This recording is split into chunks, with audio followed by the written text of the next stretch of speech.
As everywhere, it is the children first, happy to see visitors, eager to have their picture taken.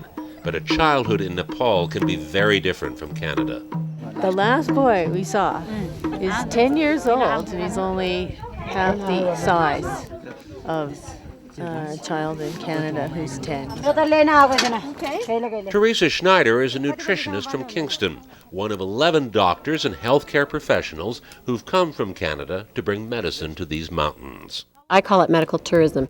Dr. Veronica Moore is from Gananoque, another who carries more than a camera on this trip to Nepal. So we're here to enjoy this incredibly spectacular scenery and countryside, and what we like to do is give a little bit back.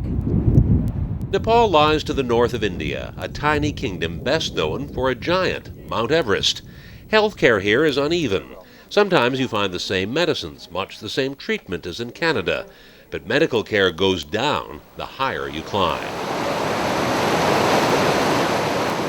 This is a small village in Menang, some 15,000 feet up in the mountains.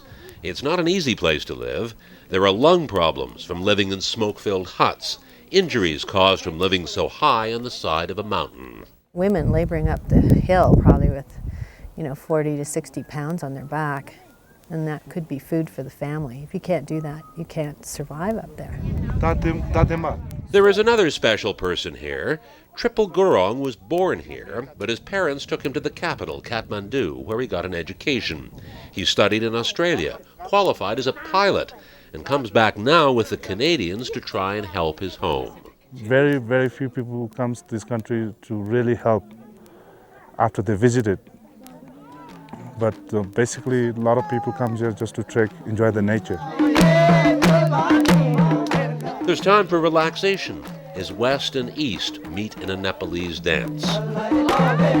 They're very poor, they're not educated, but they're very alive.